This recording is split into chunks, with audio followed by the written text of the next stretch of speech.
I'm not trying to play that big money game. I've never taken a single dime from any for-profit corporation or industry interest group. I never have. I'm the only one who's never received a contribution from a fossil fuel company. Even the other quote unquote progressive candidates have taken money from, for example, Washington Gas. Yeah. I'm the only candidate in the primary who's never taken money from organized police like the Virginia State Police Association. I'm the only candidate in the Democratic primary who's never taken money from big banks like Capital One. There's only me and one other candidate who have never taken money from big tobacco. So, you know, I stand apart on the way that I'm actually running my campaign, but I also stand apart on issues. We had our first debate last night and Terry McAuliffe didn't show up, which was appalling. Are you serious? Yeah, it was just the other four candidates. Interesting. But, you know, we only had 60 seconds to talk about these issues, which when, you know, like me, you're a candidate who approaches things in a fundamentally different way, like an ideologically different way. It's really hard to explain that massive difference in 60 seconds. But take, for example, you know, we had a question about housing and the other candidate said, oh, you know, we need to extend the grace period for repayment before the landlord can file an eviction. We need to, you know, put more money in the Affordable Housing Trust Fund. And then it gets to me and I say, we need rent control. We need good cause eviction laws. We need cooperative ownership of multifamily buildings. We need a vacancy tax for industrial land or for commercial landlords that have a lot of off-market properties, you know, and so on and so forth. And there's a real qualitative difference to the kinds of solutions that we're proposing.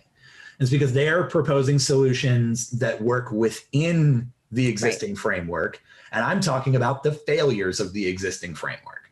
And it just seems like this is a moment, you know, you talk about this in your opening video. These issues are connecting with voters that may not have even been open to them or understood that they're rooted in socialism or old progressive era policies that folks are trying to bring back.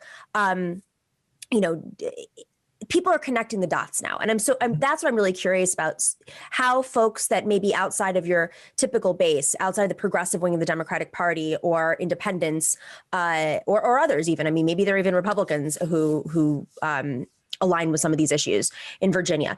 But I'm curious if like you're noticing people that are outside of that ecosystem starting to understand, because of this economic crisis, because of COVID, you know, the importance of having, you know, Medicare for all or rent controls. Yeah.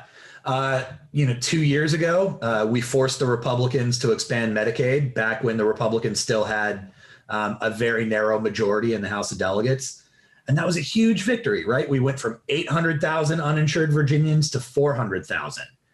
But because of the COVID-19 crisis, people losing their jobs, losing their health insurance, we're back up to 700,000 again. Ooh.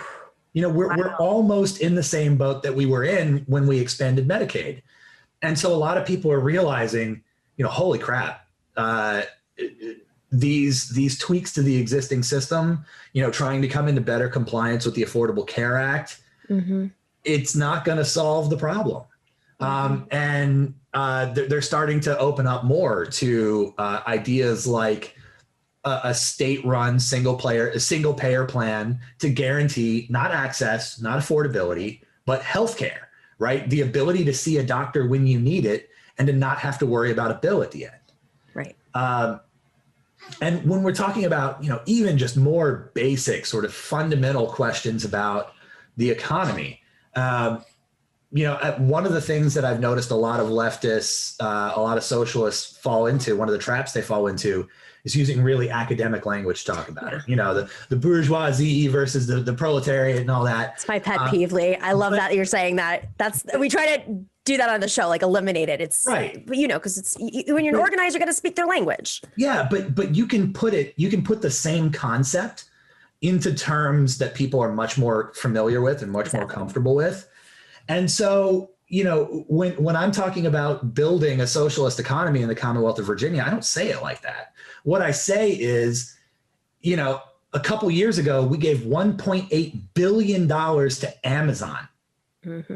Would you rather keep doing that, or would you rather I use that $1.8 billion and give some of it to you so that you can start your own employee-owned business? That way, instead of having a boss making decisions for you, it's you and your coworkers making the decisions together.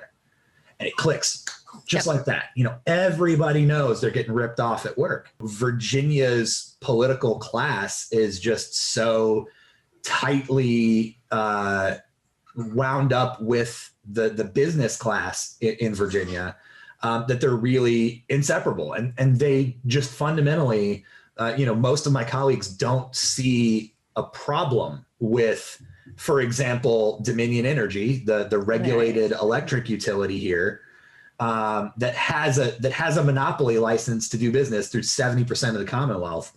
They don't see a problem with that monopoly directly funding the campaigns of members of the General Assembly, when we in the General Assembly are the ones who appoint people to the State Corporation Commission, which is the body that's supposed to regulate them. Right. But there's something ideological that it just doesn't click, that's obviously bad. Well, people don't want to face their own demons. Yeah. That is mind blowing. So the thing that I don't understand, though, is, Terry McAuliffe, prolific fundraiser, one of the best in history, close to the Clintons, but former head of the DNC. But not very good at getting people to show up to vote. When he won in 2013, it was a record low turnout year. Interesting. He raises a lot of money and does not get people excited. Interesting. So that leads to my question is, how are these other establishment types, how do they have the courage to run against him? Because, it's different if you're progressive running against the establishment, but they usually make sure that the field's clear or maybe they will eventually. But is there some sort of dynamic happening that we're not aware of? Well, he and I both entered the race fairly late. And when most of the rest of the field was declaring their candidacies, it was expected that he would get a job in the Biden administration. And so he's actually the one that sort of upset the plan by running for governor again. So, I do kind of feel bad for some of the more establishment aligned candidates who didn't expect to have him in the field and were operating as though he was not going to run again. And then all of a sudden, he jumps in with $6 million cash. If you're trying to play that big money game and a whale comes in after you, you're screwed through no fault of your own. Thanks for watching and listening to The Nomiki Show. But remember to click like and subscribe on YouTube, and please share on social media. If you're not already a patron, please join us for as low as $5 a month on patreon.com/The Nomiki Show for early and special content. That investment makes a huge difference. We are not corporate media raking in the dough. It's really you guys that are keeping us going. So please consider being a patron. And to our current patrons, thank you so much. We are incredibly grateful to you. We also now have swag. So check us out on thenomikishow.com to get your mugs, your totes, and your stickers.